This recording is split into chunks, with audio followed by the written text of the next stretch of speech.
Huh? Angels cap because they're in town this week. I don't know who playing who or nothing. I don't watch TV or nothing. I'll just wake up and do the same thing every day. Practice or a game. Okay.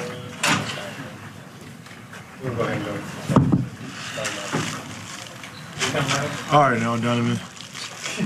Seriously. Huh? He picked you up. Yeah, you talking about let's go, you ready now?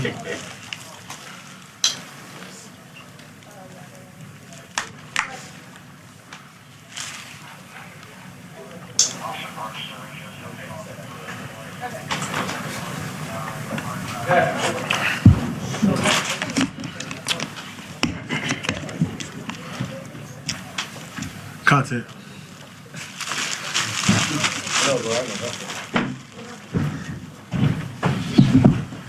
Don't blame me, blame him. Listen,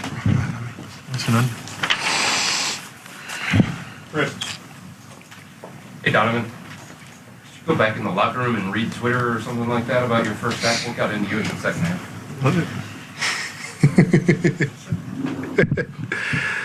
I ain't been on Twitter in so long, Chris.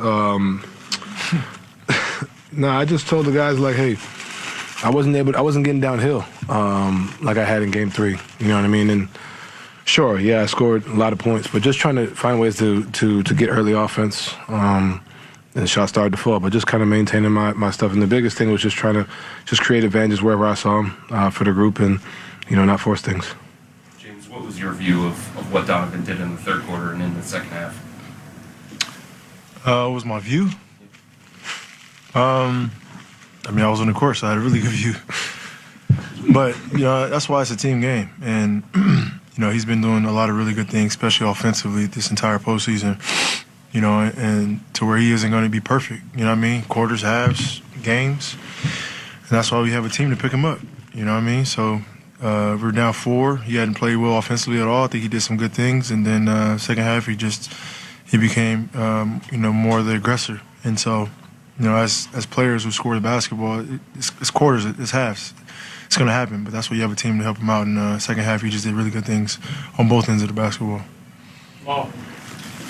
Donovan, Kenny said you're not really in a rhythm in that first half, which you said happens, but is that what you felt and kind of what you think just led to that? Yeah, we airballed the first layup, missing shots short.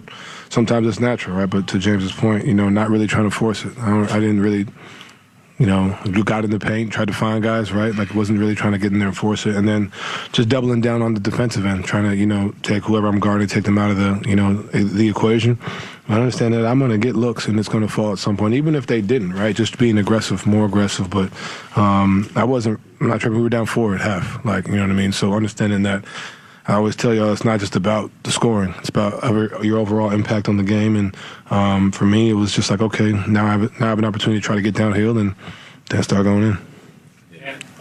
Sorry, just the 22 overall y'all started the third quarter with. Just kind of like, what do you think was the key to that? Why do you think? I think our starters, hadn't been great to start the games and start the halves. And tonight was a really good opportunity for us, and we did that. Start the game and start the halves. Particularly on the defensive end, and that's what led to easy opportunities, whether it's threes or layups. Rewarding our bigs, and so when we can be on the same page and get off to great starts like that to start the game or half, it's a different ball club just because our energy shifts, and that's how it has to be from here on out. Yeah. One of the things that Kenny mentioned was that you guys played at a faster pace in the second half. How important is the pace to what you guys do offensively in this matchup? It's key. It's everything, especially against them. They're a really good defensive team once they're set. But I think pace is speed. It's how fast we are, like getting the ball up the court. But pace is also understanding what the action that we're trying to run and guys get into their spots faster, so our actions the first domino effect can happen earlier in the clock. That way we have time on the back end. So it's a combination of both things, and I think we did that, earlier in the clock, throughout the course of the entire game, which led to, easy opportunities offensively. Donovan, what did you think of the way that Evan played tonight? He was phenomenal. What do you have, 5 blocks? 5 blocks, 3 steals. He was everywhere. 8 boards. plus 30. Like, you know, just his impact and overall, you know, I think it's something that we feed off of, and especially when you're guarding the ball, just knowing you got a guy down there that's going to protect the rim, and he's done it for us all year. He's gotten progressively better each game. Whether, you know, in the first series he was scoring, you know, and now he's not necessarily scoring as much, but he's still making an impact, 17 points. But he's just doing it on every facet of the game. You know, and he's being the initiator on offense too, making solid plays, solid reads. So he's doing it all for us, and he was huge. Oh. Donovan wasn't mean to, Sorry, what? wasn't mean to tie the NBA record for most points and a half. We won the game and we're 2-2 going to Detroit. Everybody let me know that I missed a free throw to break the record, though. I will say that, but again, we're 2-2 headed to Detroit. That was what we came home to do, and that's all that matters. And just, you guys had a big run second half against the Warriors in that game 7 to kind of seize control of that game. Just knowing that you guys did that once before, did that help at halftime? I mean, I think we were shooting, 35% from the field in the first half, and we were down 4. So we understood, like, hey, if we can just get some stops and get out and transition and get some easier looks, we'll be in good shape. We were doing a solid job. We just weren't scoring, you know what I mean? So, it's not always going to be like, you know, a 22-0 run, right? But understand that if we just get stops and run and give ourselves easier looks, and the ball move was incredible. There was 3 or 4 times the ball was going from corner to wing to top. You know what I mean? I think that, you know, it's any defense, no matter how good it is, it's hard to guard that. You know what I'm saying? So I think, yeah, we have something to pull from for sure, but I think understanding that we were in a good spot, we did a good job of weathering a storm, so to speak, and understand that, hey, like we got some, if we get some good looks and get some stops, we'll be in good shape. Don, I want to make sure I read this correct. This is from StatMuse, but Evan Mobley is the first Eastern Conference player since Michael Jordan was 5 assists, 5 blocks, and 3 steals in a playoff game.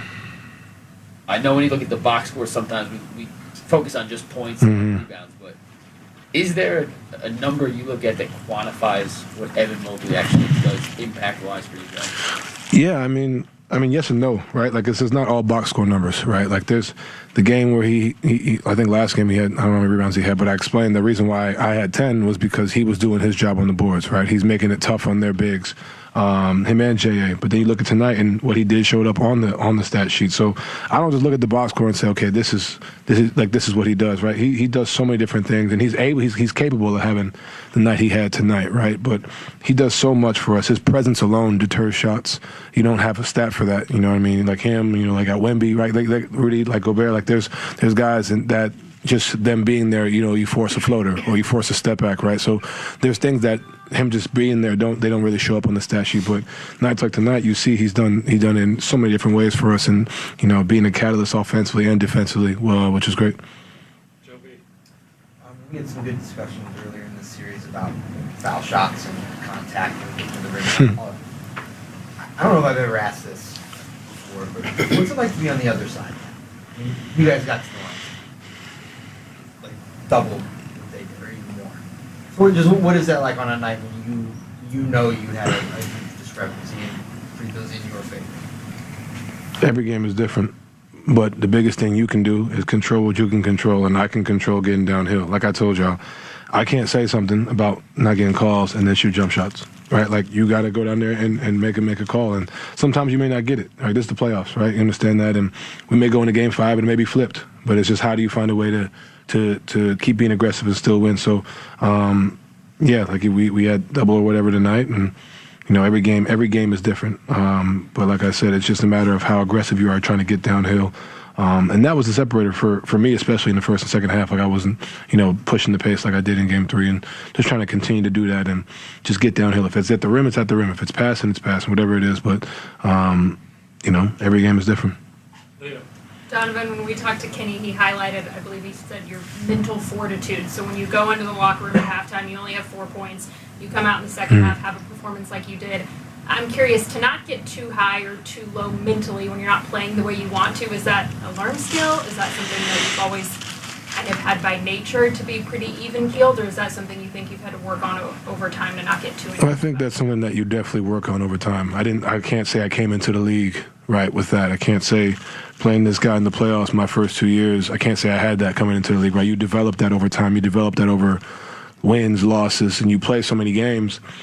You know, I've had performances where I don't know if I've had 39, but I've had big second halves, right? Like, understand that, hey, like it's halves, it's quarters, it's halves, and the fact that, you know, I can have a night like that and my teammates are right there for me, right? Like that's the biggest thing. And it gives you the confidence to go out there and still be aggressive. You know, when you got this guy saying, like, you know, we right here. Like, you understand, like we're still going to ride with you regardless. You know, Evan, everybody just having my back and team to understand, like, hey, this is what you do. They're not really tripping on the fact that I started out one of whatever. And I think that's what also helps. You know, you have the mental fortitude yourself, but when you have a group that not only supports you verbally, but then on top of that, it's a 4-point game going into halftime. So that speaks to the group as well. Last one, Ken. For both you guys combined.